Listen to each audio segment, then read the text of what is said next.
I'm delighted to say that on the phone right now we have Luke Royalty. How you doing, Luke? I'm really well, thanks, Frankie. How are you?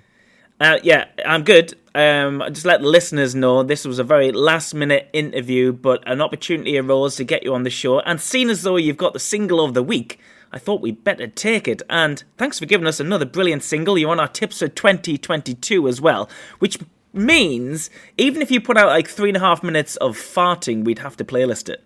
Luckily, you haven't. Yeah, I suppose. Yeah, that makes it even better. Thank you. Tell us a bit about this single then. Who did you work with on it? How long have you had it in the vaults for? Or is it quite fresh?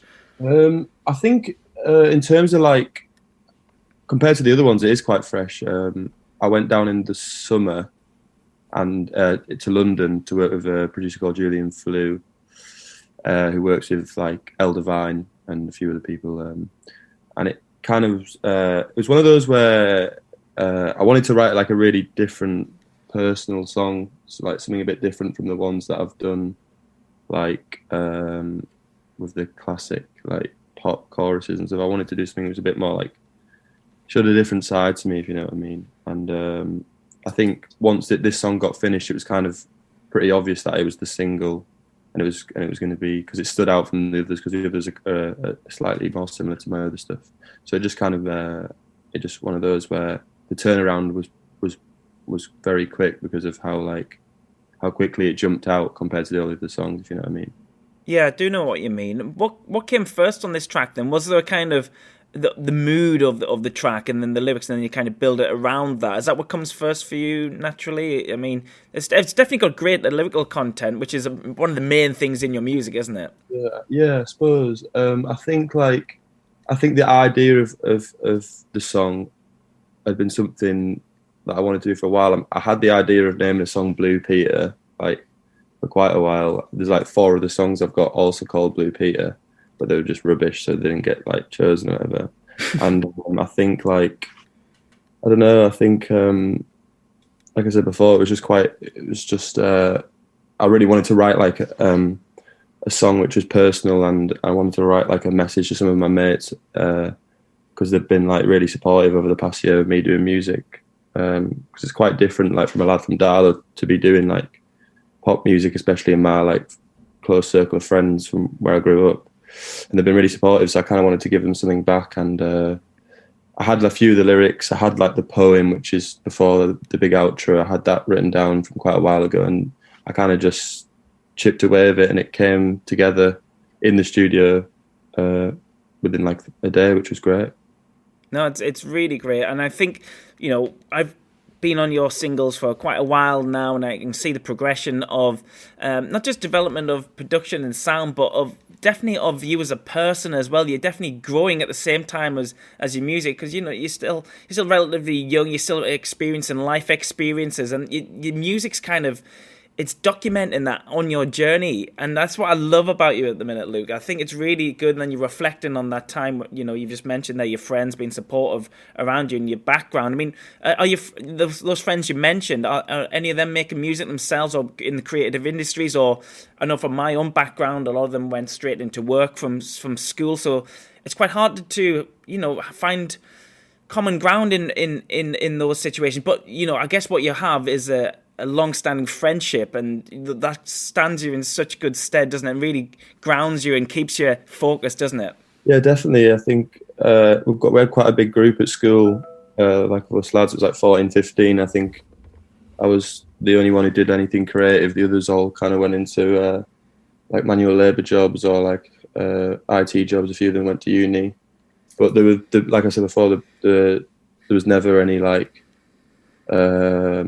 slander towards me or anything from them for like trying to do something just a little bit different. So like kind of, and I know it's quite easy to, you can imagine in the pub, like who does he think he is, like releasing music and stuff. It'd be quite easy to, and they don't. So I suppose this was like quite just like a song dedicated to them, I suppose.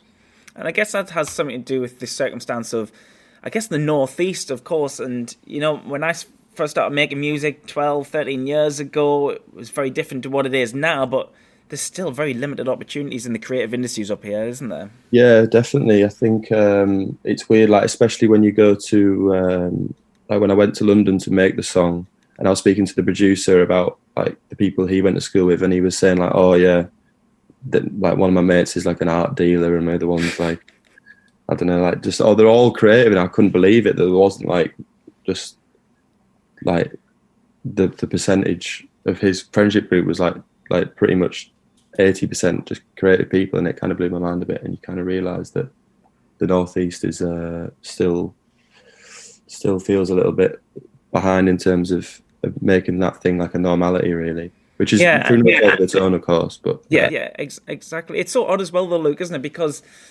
the creative industries and, you know, putting on a big gig on a Friday night is where everyone goes to let off steam and enjoy themselves and meet up with friends. And, you know, we've seen during COVID, some venues closing down, promoters just wrapping it in, people working within the music industry wrapping it in because they couldn't afford to continue in the industry. And just for yourself during COVID, was it good that you were... You know, you look after yourself and you're a solo artist to a certain point. I know you involve yourself with other people, regular producers and beat makers and sweets and people like that.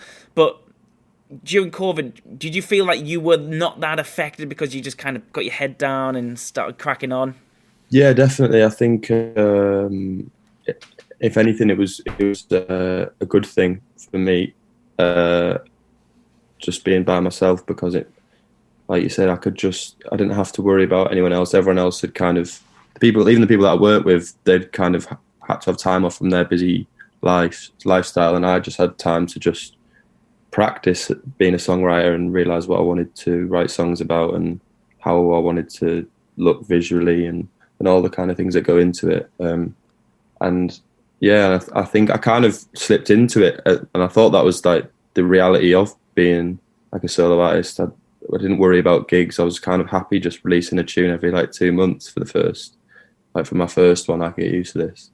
I was happy just releasing tunes and then promoting them and then waiting for the next one. It felt quite nice because I didn't have any pressure of really having to push things or doing a release party or anything like that. So it was quite good in that sense. Obviously it was terrible in other senses, but it was quite good in that sense, yeah. Yeah, you mentioned your previous plans there and how you did it, but have you got any more plans to release more music in 2022? I imagine you're sitting on quite a pile of tracks. Yeah, I think we were quite busy in the summer. Very fortunate to work with quite a few different producers and get lots of stuff down. Got like an EP coming out early this year after this, and I've already got the next one written and stuff. So we're sitting on loads of tracks. Just it's that weird limbo of like waiting for the right time, I suppose.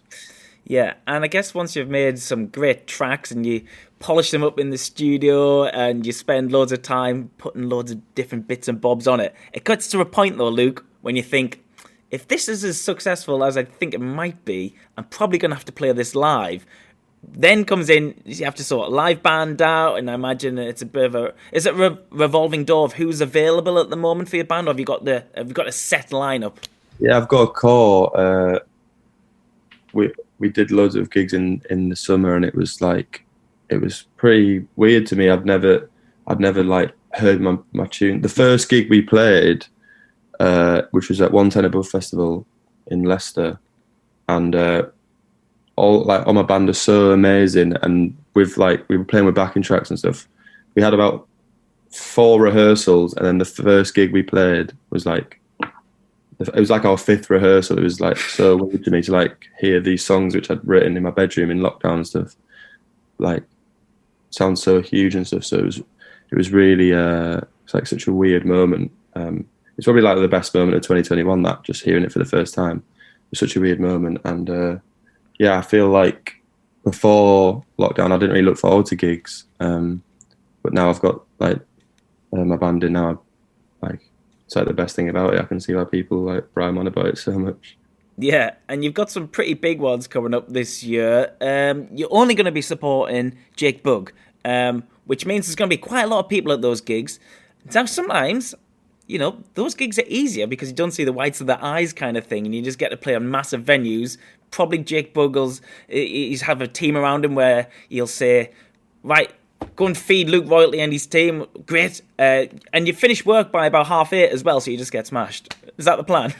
Yeah, I think so. Yeah, I mean, I kind of don't know what to expect, so anything could happen. Like, I've never done anything like that. I'm finishing at 8:30, and every night's going to be like the biggest night of the year, one after another. So yeah. I don't know. Could be. Yeah, it could be a rough one. We'll see.